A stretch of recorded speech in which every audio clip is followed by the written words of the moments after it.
Greetings, this is Ryan Roy from Liberty3D.com. I thought I'd do a little bit of an impromptu video concerning the new 3rd powers tools that were recently released. Paint Weights, Lattice version 2, and the sticker tool. And this video is more for people who just want an over-the-shoulder view of what these tools look like in action. Okay, they need something a little bit more than just a short demonstration video that doesn't really show interactions with the viewport. So in this, the first tool I'd like to cover is Paint Weights, and this is a big one. This is something that finally brings Lightwave out of the Stone Age in some ways.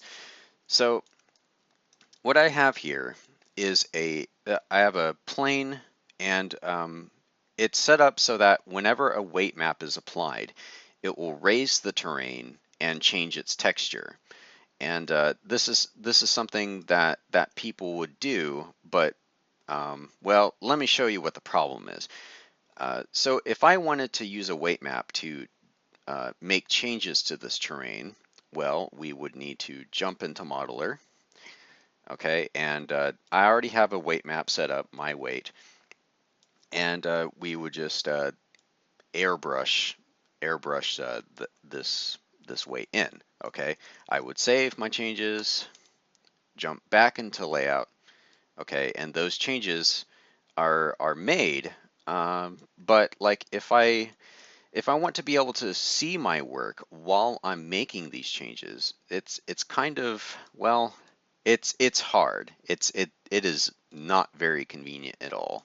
Okay, I forgot to save it.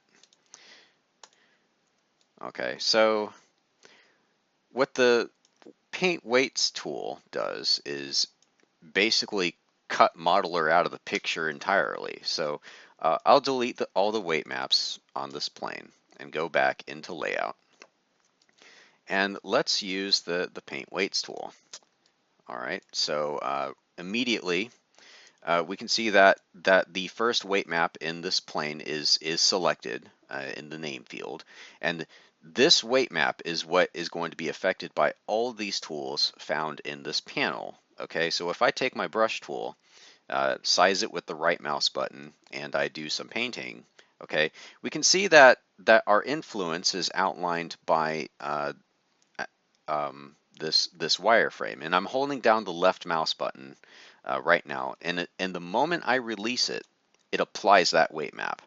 Okay, and many of the tools in this panel are better than Lightwave modelers. Okay, so if I only want to apply a 25% strength, okay, I can just click that button, do my painting there. Okay, and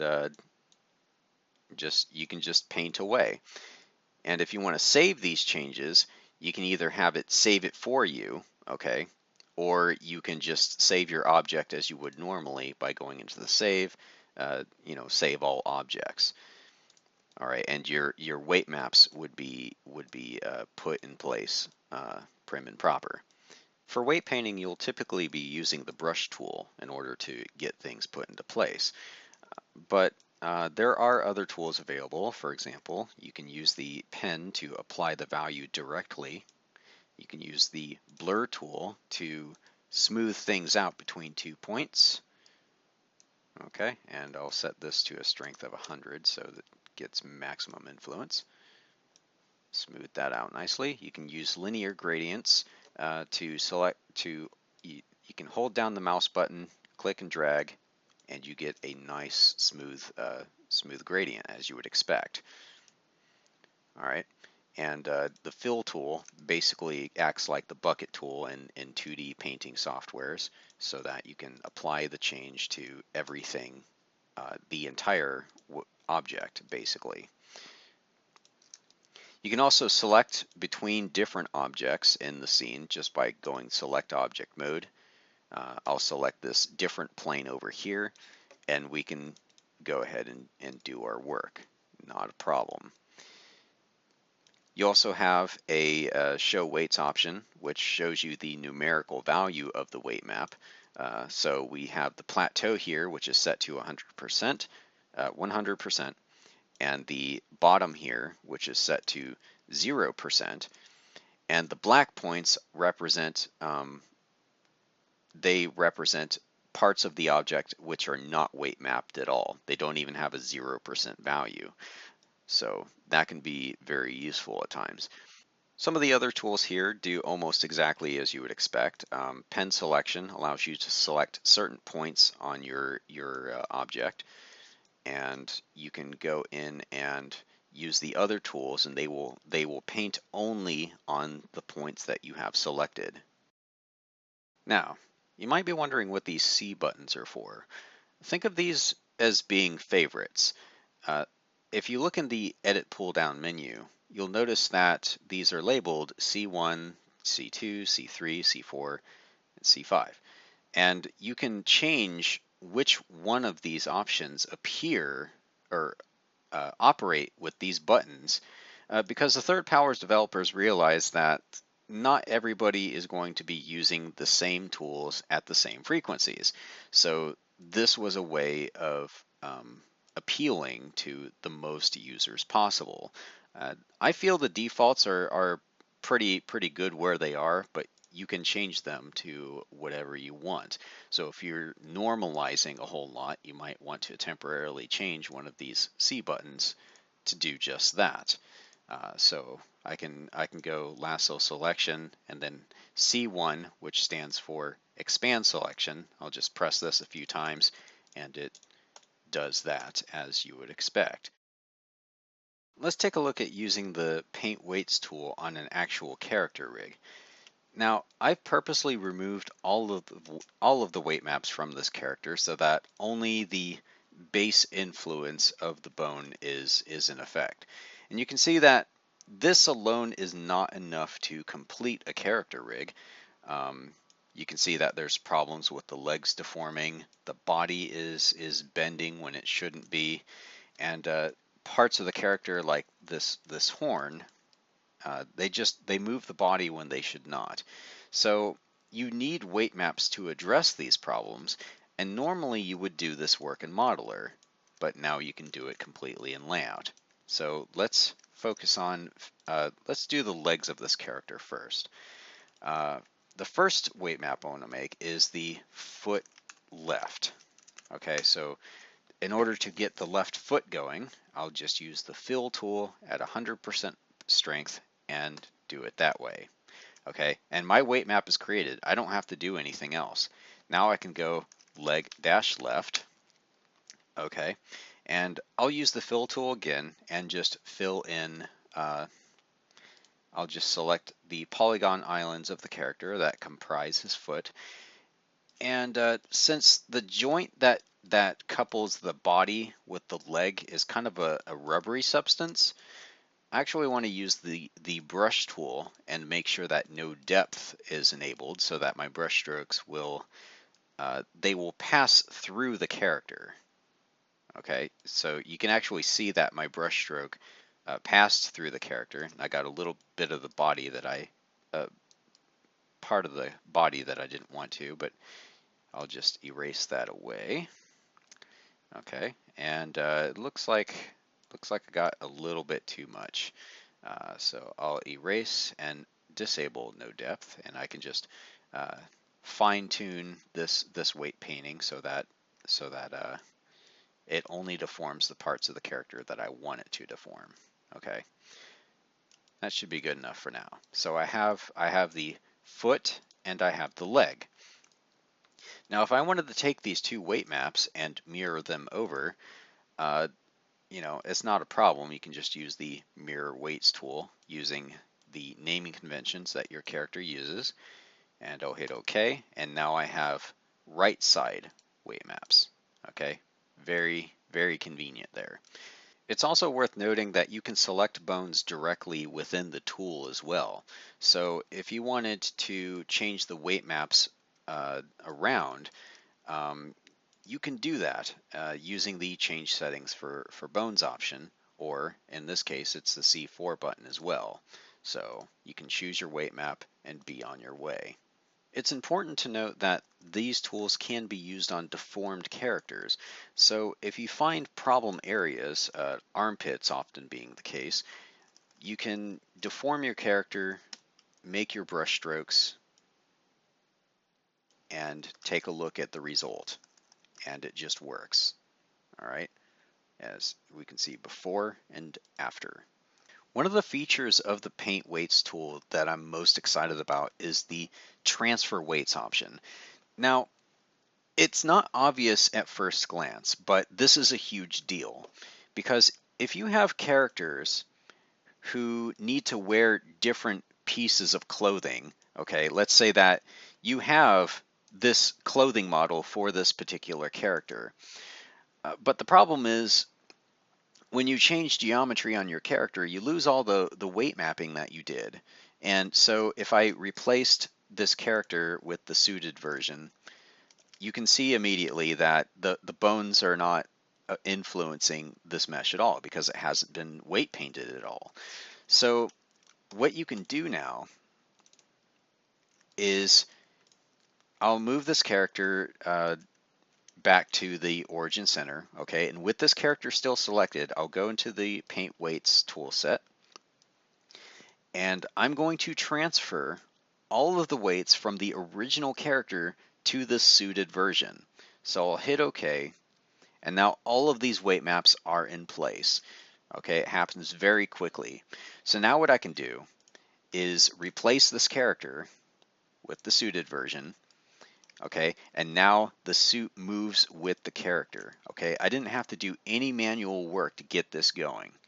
It just took the vertex points of the original character model and just paired them with this model without any fuss or any problems. It just works. Okay, the whole character is now ready to use and animate with. It's so awesome. Let's talk about the Lattice tool next. Now, Lattice version 2 from 3rdpowers updates a few things. In addition to providing a camera mode that deforms relative to the camera's angle. So I'll go ahead and add a new lattice to the scene, and I'll position it so that it covers both of these characters. All right.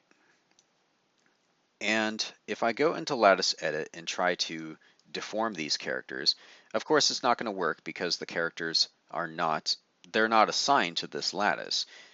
Normally you would have to select the character, the character object, go into the Deform tab and select 3PS Lattice Deformer. But you don't have to do that anymore in Lattice version 2. You can simply click Apply Displacement, and we can see that the box lattice is our current lattice. So with this selected, I can select the object and the viewport. And now when I try to deform, it actually works, okay? And I can add this other character to the mix. So now it's working on both of these characters. All right, just a little convenience feature that will speed things along much more quickly. It's much more spontaneous in the way it works now. Okay, and also you might notice a few new buttons for the lattice.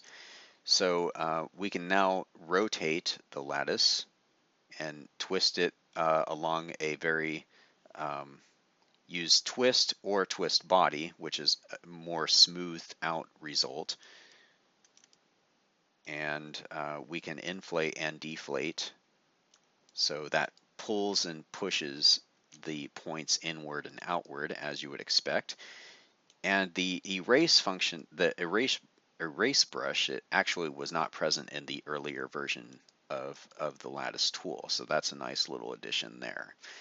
The main feature of Lattice 2.0 is the screen space lattice or screen lattice. So with any camera selected, hitting Add Lattice will make a new screen-based lattice, and it uses the camera and it defaults to a projection type of perspective. And what you can do with this is use the Lattice Edit tool, and you can just you can make changes based on your perspective. Of course, you're going to have to apply the lattice displacement to all the objects in your scene if you want them to be affected, okay, including the floor. So now I can make changes, and the perspective will modify accordingly. It's important to note that moving around objects that'll move as you would expect it to. But if you move the camera itself, the lattice will not update unless you either scrub the timeline. Okay, so if you're animating, it'll move just fine. So you can see the characters deforming along the screen of the lattice as I scrub keyframes. But it will not update as I'm moving the camera unless I have Studio Live enabled. So that is something to consider. Okay, and this kind of screen lattice is treated as this is a deformation effect that happens relative to this camera. So this is how it looks from outside of this angle. Okay, you can see it's moving everything around. All right, and that's how it looks in the camera view. Just like most of the 3rdpowers tools, the camera lattice can also be used with weight maps. So if you only want part of your character to be affected by this, you can first paint your weight. So we'll call this camera lattice, and I can brush in, let's say that I want only the fur on this character to really be affected. So I'll sculpt his head and over here. Okay, so only these parts of the character will be affected by this lattice. So I'll make the lattice use that weight map that I just created, camera lattice. And now my magnet tool will only affect those parts of the character. This is more useful for manipulating the overall shape of an object very quickly without having to go into modeling tools or anything like that. The last tool I'd like to cover is 3D Sticker. This is one of those tools that it has a lot of applications and not all of them are going to be obvious. Here I have a spiked bracelet which I downloaded from the 3rdpowers website, and it comes bundled with the tool. And it has two open edges. Now the model needs to be made this way if you want it to loop around and connect at the other end. So there's that. And let's say that we want to put this on a character. So I'm going to use one of my characters here, and we'll zoom in on the wrist and use the tool. And all we have to do is click somewhere on the geometry of the character, and it does the work for us. Okay, now you might have to adjust the dimensions of the bracelet as you move it around. There's also the options found in the numeric panel. There's lots of options, and these are something you'll want to play with. For example, there's various resolutions at which you can have the tool operate in if you need a lot of detail. Okay, you can see that this grid is basically like it's kind of like it's deforming along this geometry grid. So I prefer to use the lowest possible setting and only raise it as much as needed, because snapping is a lot easier with a low resolution cage than it is with a high resolution one. So let's say that we're happy with this bracelet here. Okay, so you can see you can rotate it and scale it and all that happy stuff. All right, and I'll move this a little bit closer to the base of the wrist. Okay, everything's connected. I'll hit enter to complete the tool. Now you can also, this tool works surprisingly well. You can actually put it on different parts of your character. Now it's all mangled like this because it's way too big for the character's finger. And I have the retain dimensions options checked, retain dimension option checked, so that every time I run this tool, it's going to start with the dimensions that I used when I previously used it. So I'll scale this down so that it actually fits on this character's finger. Okay, and I want to make sure that it's actually connecting, which it is. You see that snapping there.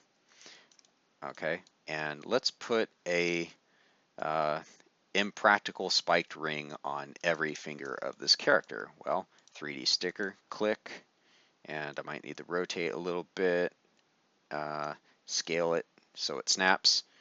Okay, enter, and you can just keep adding however many instances of your object that you would like. All right, and this even works on diagonal surfaces like this part of the thumb. I'll just run the tool there, and you might have to nudge it in place and rotate it so that it wraps around the way that you need it to. Okay, there you go. So this tool combined with the weight maps tool can be extremely handy. Now, this character has a bunch of weight maps on them, and these newly added objects do not share those weight maps. So like what I demonstrated earlier, you can use the transfer weights tool to get these bracelets nice and weighted up so that they actually work with the character